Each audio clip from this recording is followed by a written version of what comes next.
Ja, hallo zusammen. Mein Name ist Hubert Wüllmer. Ich bin bei Profi zuständig für die Traktorentests. Und unser neuestes Modell, was wir im Test haben, das ist der Kioti HX. Das Modell kennt ihr vielleicht schon. Wir hatten den vor 2 Jahren schon mal im Fahrbericht. Und jetzt haben wir ihn im ausführlichen Schleppertest auch beim DLG-Testzentrum gehabt. Aktuell auf dem Acker hier mit dem Frontlader, aber auch natürlich, die Bilder zeigen wir euch später noch, mit Kreiselsäge und Frontpacker im Einsatz. Und jetzt gehen wir mal einmal um die Maschine, um euch zu zeigen, was es hier so für Besonderheiten gibt. Als erstes noch mal ein paar Worte zu dem Namen Kioti. Der Schlepper stammt von dem koreanischen Konzern Daedong und im Ausland treten die auf unter der Marke Kioti. Werfen wir noch mal einen Blick unter die Haube. Dazu muss man aber wissen, dass hier an der Seite ganz unten versteckt der Verschluss ist, den man mit Werkzeug reindrücken muss, um die Haube dann öffnen zu können. Hat man den aber einmal gefunden, geht das super leicht und die Zugänglichkeit ist auch vom Feinsten. Unter der Haube sitzt der 3,8 Liter Motor, 4-Zylinder, auch von Daedong selber. Ohnehin hat der Konzern eine riesige Fertigungstiefe, sprich die Achsen, das Getriebe, kommt alles aus Korea. Zugänglichkeit ist super hier, das kann man relativ einfach öffnen, die kann man auch nach vorne schwenken. So, zack.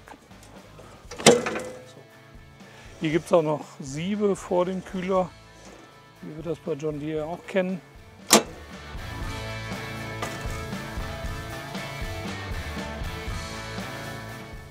Dann werfen wir noch mal einen Blick in die Kabine.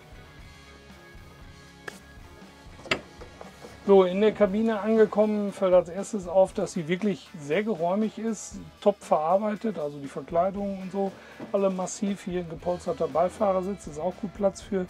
Aber wenn man im Detail hinschaut, findet man halt Dinge wie das Lenkrad hier, die Lenkradverstellung, was wirklich nicht sehr stabil ist. Und dann ein anderes Highlight ist für uns auch hier diese Sonnenblende, die man hier einhaken kann und dann zusätzlich nochmal nach unten hinziehen kann. Das ist eine richtige ingenieurtechnische Meisterleistung. Aber ansonsten ist alles an seinem Platz, kann man auf jeden Fall mitarbeiten.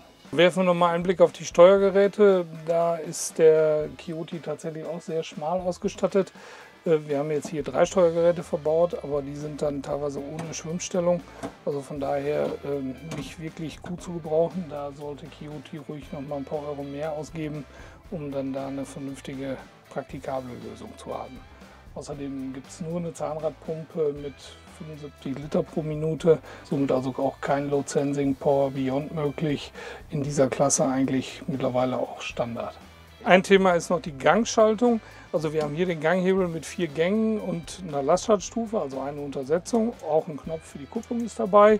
Aber wir haben 4 Gruppen und das Problem ist, in der größten Gruppe kann man eigentlich nicht anfahren, da der Gang fast 15 km/h schnell ist.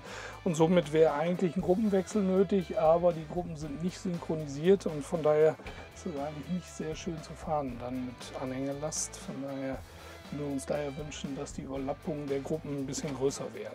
Andererseits gibt es auch so nette Sachen wie hier diese induktive Ladeschale, die hat Kioti auf den Schlepper aufgebaut, genau wie eine aktive Kühlbox. Die ist allerdings relativ klein geraten, also für eine Sprudelflasche oder so geht es nicht, aber hat immerhin eine aktive Kühlung und ist mit einem Handgriff auch abzubauen. Bei Arbeit mit dem Alö-Quicke Frontlader konnte der Kioti im praktischen Einsatz in jedem Fall schon mal punkten. Mit einem Wendekreis von weniger als 10 Metern kommt man damit nicht nur wie hier auf dem Feld, sondern auch auf dem Hof gut klar. Wir wollten aber natürlich auch wissen, wie sich der 120 PS Schlepper bei der Ackerarbeit schlägt. Dabei fiel als erstes auf, dass die Hubkraft im Heck für eine komplette Bestellkombination zu knapp bemessen ist. Das zeigen auch die Grafiken der Messungen des DLG-Testzentrums. Ein anderes Thema ist der Dieselverbrauch. Wie die Powermix-Messungen zeigen, liegt der 4-Zylinder durchweg bei allen Arbeiten mehr oder weniger deutlich über dem Mittel aller bisherigen Testkandidaten.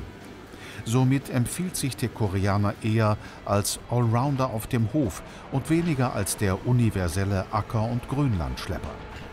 Alle Details unseres Tests und natürlich auch die Preise für den Kioti 1201 finden Sie im aktuellen Schleppertest der Juli-Ausgabe von Profi. Am besten hier gleich noch ein günstiges Mini-Abo bestellen. Und wenn euch dieses Video gefallen hat, lasst ein Like da und abonniert unseren Kanal.